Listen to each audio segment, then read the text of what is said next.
We live our lives as if we are tiny islands floating in a vast, indifferent sea, as if the universe is out there and we are merely observers, passengers, or victims of chance. We are taught early on to compartmentalize. This is science, that is spirituality. This is real, that is imagination. We divide our world, and in doing so, we divide ourselves from it.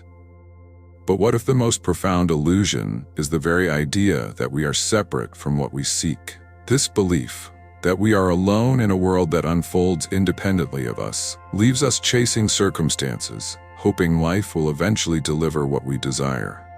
Love, purpose, abundance, meaning.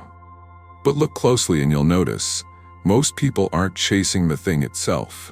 They're chasing the feeling they think that thing will give them. And yet the more we chase, the more it slips away. Why?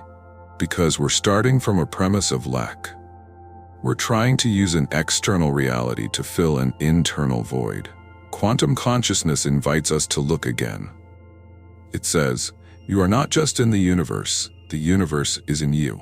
There is no out there that is separate from in here.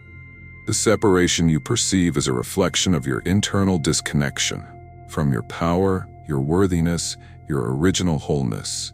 Everything begins in consciousness, everything. When we understand this, it's like waking up from a dream where we thought we were powerless. And in that awakening, something astonishing happens. We stop waiting for the world to change, and we start remembering that we are the world. Our thoughts, our beliefs, our frequencies are not passive. They are shaping, informing, and interacting with the field of possibility that surrounds us at every moment. Imagine this. Your mind is a tuning fork, and the universe is a responsive, vibrating field. Every belief you hold strikes a note in this field. Every fear you refuse to release, every wound you carry without healing, it's all frequency. And frequency is creative. It draws to itself everything that resonates with it. So if you believe you are unlovable, guess what you see? Not because love doesn't exist, but because you can't hold the frequency that allows it in. This is not about blame, it's about reclaiming power. It's about gently seeing where we've allowed distorted programming to run the show. It's about asking deeper questions. What story have I been telling myself about who I am? Who gave me that story? And most importantly, what happens if I let it go? We must understand, the past does not have to dictate the future unless we keep rehearsing it. Just because a belief feels familiar doesn't mean it's true. Just because a wound feels permanent doesn't mean it can't be healed. Reality at its core is not fixed, it is fluid. And you are not merely a player in the game. You are also the author of the script. This is the quiet revolution of quantum consciousness. It brings us home to ourselves. It reminds us that the answers we've been chasing were never outside of us. They were always waiting quietly in the still space behind thought, in the breath between fear and love, in the awareness that chooses to wake up. So take a moment now. Ask yourself gently, where in your life are you still chasing something you don't believe you deserve? And what if that belief is the only thing in your way? Because the truth is, you've never been separate. You've only believed you were. If you've ever stared up at the night sky and felt a sense of awe or a whisper of belonging, you've already touched the truth we're about to explore. That quiet sensation isn't just poetic, it's foundational. At the heart of reality, according to quantum theory, is a field of infinite potential, possibilities not yet made manifest. But what brings them into form? What makes a wave of possibility collapse into something solid, measurable, and real? You do, not you as a physical body, but you as a conscious observer.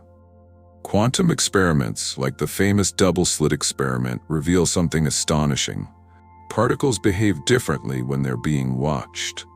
Observation itself changes the outcome.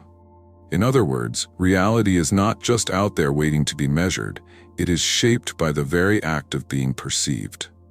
Now pause. Let that sink in. You don't simply witness the world, You influence it just by being conscious of it. You are a participant in the unfolding of reality. And if this is true on the level of subatomic particles, what does it say about the thoughts you think each day, the emotions you carry, the beliefs you cling to or release? We've been taught to trust only what we can see, touch, and measure. But in doing so, we've ignored the vast ocean of the unseen, the realm of consciousness, intent, vibration. Yet this is where creation begins. What you give your attention to, you energize. What you expect, you prepare space for. What you deeply believe, you invite into form. So when you wake up in the morning and think, "Nothing ever works out for me," the universe doesn't judge you. It simply responds. Your belief acts as the observer. It collapses the wave of infinite outcomes into the one that matches your assumption. And just like that, the day unfolds to prove you right. But the reverse is just as powerful. When you begin to expect beauty, synchronicity, and support without needing to control how it shows up, you activate a different frequency. Your observation becomes an invitation. You open the door to a version of reality that was always possible, but waiting for your consciousness to call it in. This is not magical thinking. It's not about pretending that pain doesn't exist or that you can wish away hardship. Rather, it's about realizing that you are always in dialogue with reality, whether you know it or not. Every thought is a conversation. Every belief is a lens through which possibility is filtered. So the question becomes, what are you observing with the most intensity? What emotions do you dwell in? What narrative do you return to when things go quiet?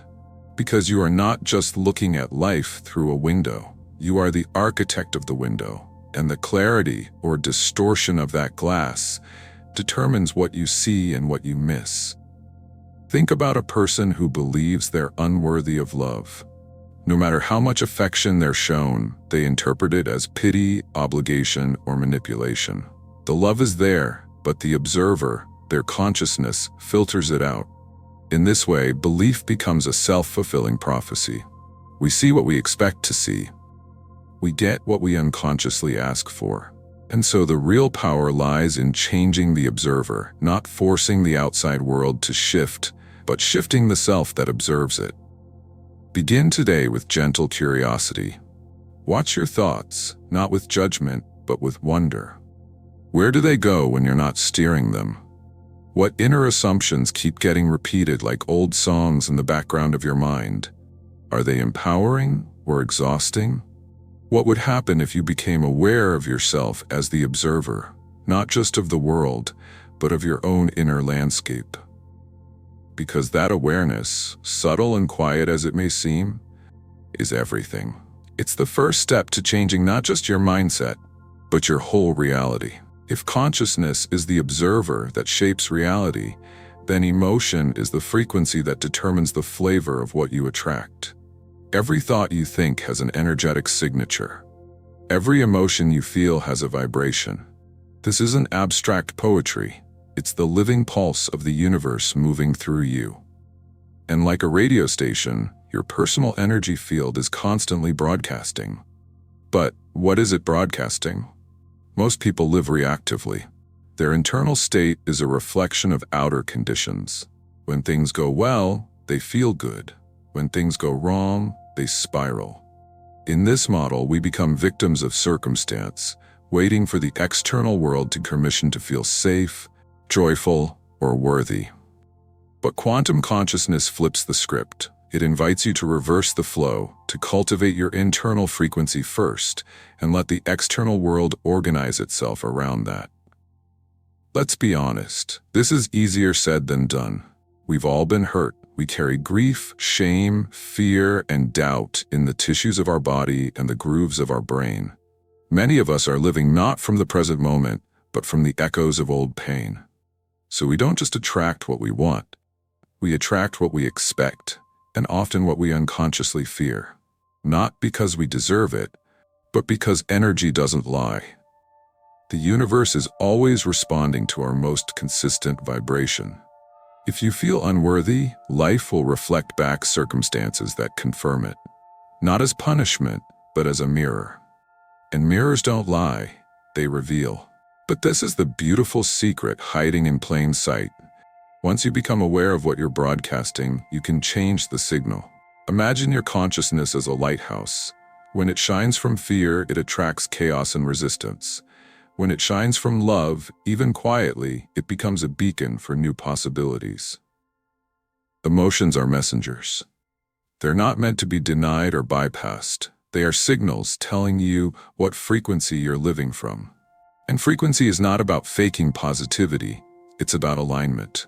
So how do we tune ourselves? First, presence. Sit with yourself. Not your performance, not your mask, but your real self. Ask, what energy am I operating from today? No judgment, just notice. Then choice. Ask, what frequency would I like to embody? Is it peace, gratitude, power? Not because you're forcing it, but because you're remembering that you can choose. And finally, practice. This isn't a one-time insight. It's a lifelong dance. Your body, your breath, your rituals, these are all instruments you can use to shift your vibration. Think of meditation, movement, journaling, nature walks, mindful silence, not as chores, but as tuning forks. When done with intention, they bring your energy back into harmony. And don't underestimate the small shifts. Sometimes the most profound frequency change comes not from massive transformation, but from a single decision: to trust instead of control, to release instead of cling, to soften instead of brace. Quantum consciousness isn't about perfection, it's about presence. It's about embodying the energy of what you desire before it arrives. When you want love, become loving. When you want abundance, feel abundant now. Not because you're delusional, but because you're attuning your field to the reality you want to receive. Think of someone you know who carries peace like a scent in the air, or someone whose confidence transforms the whole room. That's not luck, that's coherence. Their inner and outer worlds are vibrating in alignment, and you can feel it. Because frequency is contagious. So again, ask yourself gently, what am I broadcasting most of the time? Is it desperation or trust? Is it unworthiness or quiet confidence? And if it's not the frequency I want to live from, what's one small shift I can make today to tune myself closer to truth? Because once you tune your inner frequency, life doesn't just change, it harmonizes. There's a moment, quiet, almost imperceptible, when something changes. A person wakes up one morning, not because their life has dramatically improved, but because they decide to live from a different place. No more chasing, no more waiting for the world to prove their worth. Instead, they begin to live as if what they desire is already part of them. They embody it. And then, reality follows. This isn't theory, it's lived truth. You've seen it before. The woman who stops obsessing over finding love, pours that love into herself, and suddenly meets someone aligned with her new energy. The man who lets go of his need to control every outcome, follows a quiet intuition, and lands a breakthrough he never saw coming. The person who hits rock bottom loses everything they thought mattered and finds within the rubble the raw power to start again, this time with purpose. What changed? Their outer world didn't shift first. Their inner world did. They stopped trying to fix reality and started realigning with it. They began creating from the inside out. And this is the paradox. When you no longer need something to happen to feel whole, you become a match for it. When you stop grasping, forcing, or begging, you allow. And allowing is where magic lives, not the fairy tale kind, but the quantum kind. The kind that bends timelines, opens doors, and weaves synchronicities so perfectly timed they make your skin prickle. So how do you create from the inside out? Start by getting clear, not on what you want, but on how you want to feel. Because every goal you have, whether it's more money, deeper love, or a sense of purpose, is ultimately about a feeling. Security, joy, freedom, aliveness. When you stop chasing the thing and start embodying the feeling, the thing begins to find you. Try this. Close your eyes. Picture the version of you who already has what you seek. Don't just see them, feel them. How do they walk, breathe, speak? What thoughts do they no longer believe? What energy do they carry into the world? That version of you isn't some distant future. It's a frequency, a choice. And the more you step into it now, even imperfectly, the more your current reality begins to morph. But this isn't about pretending everything is fine when it's not. This is about alchemy, the kind that turns your pain into wisdom, your fear into fuel. You don't need to wait until you're healed to start creating. In fact, creation itself is part of healing. When you take one conscious step toward what feels true, even when afraid, you shift the entire field around you. And yes, resistance will show up. Old stories will whisper, "You're not ready. Who do you think you are?" That's normal. That's the dying echo of an identity you no longer need. Let it rise, thank it, and walk forward anyway. Real-life manifestation is not about vision boards or secret techniques. It's about coherence. It's about living your truth with enough consistency that reality has no choice but to reorganize. That may look like opportunities appearing out of nowhere. But it's not nowhere. It's from the frequency you now hold. One woman I worked with carried decades of scarcity thinking. Her parents lived in survival mode. She grew up believing there was never enough. And for most of her adult life, that's what she experienced: job losses, debt, struggle.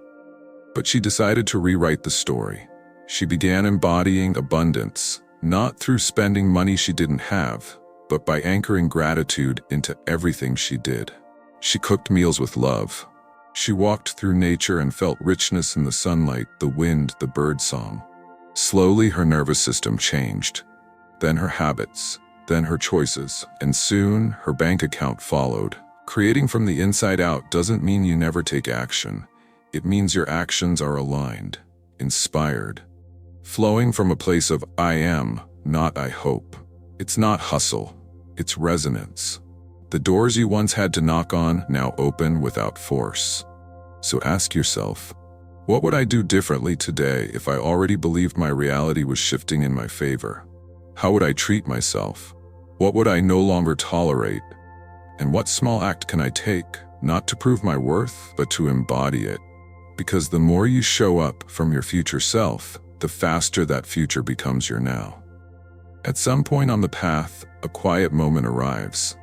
One that doesn't feel like fireworks, but a soft click inside the soul.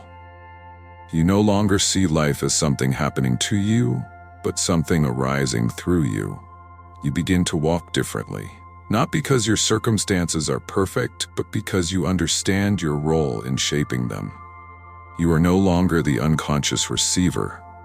You are the architect. This is the truth that quantum consciousness whispers when all the noise has settled. You are not just a collection of memories, mistakes, or inherited fears. You are a dynamic, creative force in constant conversation with a universe that listens. Every thought, belief, and emotion becomes a blueprint. Every intention, a blueprint. And every choice, a brick laid in the house of your becoming.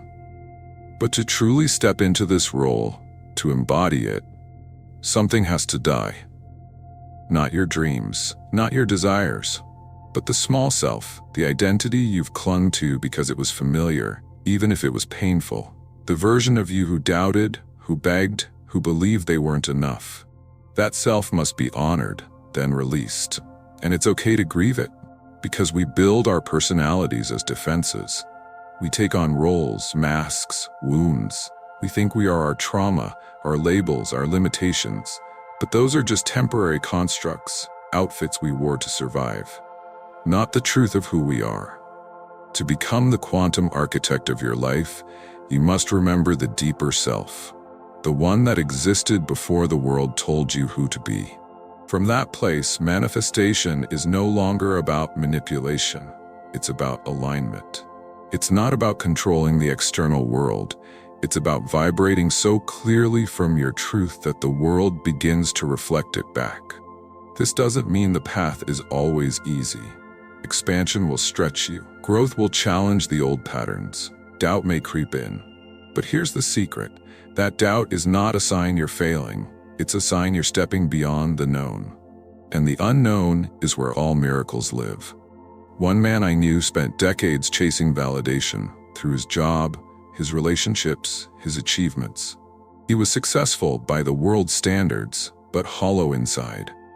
Then something broke. A quiet breakdown, invisible to others, but world-shattering to him. And in the silence that followed, he heard it. The voice he'd ignored all his life. The one that said, "You are not here to perform, you are here to create." That day, he stopped chasing and started building from within. He wrote, painted, cried, forgave, released. He stripped away every mask, and now, his life looks nothing like before, but it finally feels like home. Becoming the architect means taking radical responsibility, not blame, but ownership. It means asking, what frequency am I anchoring into this moment? What am I available for now? What am I no longer willing to carry? Because here's the truth. The universe responds to clarity. Not chaos, not desperation, but clarity. When you stop sending mixed signals, hoping for love while vibrating fear, desiring abundance while expecting scarcity, reality begins to lock in. You stop scattering your energy and start channeling it. So take time to write your new blueprint. Sit with your heart. Ask, who am I becoming, and what version of me must I release to meet that future? What desires are truly mine, and which ones did I inherit from someone else's fear? What does my highest self believe is already true? And how can I live as if that truth is real, starting now? This is the real work, not the hustle, not the grind, but the quiet recalibration of your inner world. The shift from victim to creator. The shift from "I hope it happens" to "it is already mine in consciousness, and I trust the unfolding." So yes, dream, visualize, intend, but more importantly, embody. Speak differently, move differently. Treat yourself with the reverence of someone who knows their power, because when you become a living expression of what you desire, life doesn't just reflect it, it magnifies it. You are not here to play small. You are here to remember your role in the divine symphony of creation. Not a note on the side, but the composer. So now the question becomes, what song will you write? What world will you build? And who do you choose to be today? You've reached the edge of something sacred. Not a conclusion, but a beginning. The journey of quantum consciousness isn't about becoming someone new. It's about peeling back the layers to remember who you've always been. A powerful, creative being in a living dialogue with the universe. You now understand the illusion of separation, the power of your observation, the vibration of your emotions, and the quiet authority you hold to shape reality from the inside out. You are not broken, you are not waiting to be saved. You are the architect, the blueprint, and the builder. So let this be your invitation. Pause today, breathe, and choose. Choose to release the beliefs that no longer serve you. Choose to embody the frequency of the life you want. Choose to live from truth, not habit. And if this message stirred something in you, if it cracked open a space of recognition, share it, comment, reflect. Let others see the mirror of their own awakening in your words. Because consciousness expands not in isolation, but in connection. And your awakening is someone else's permission. You are ready. Not someday, now. The quantum field is listening. What will you say next?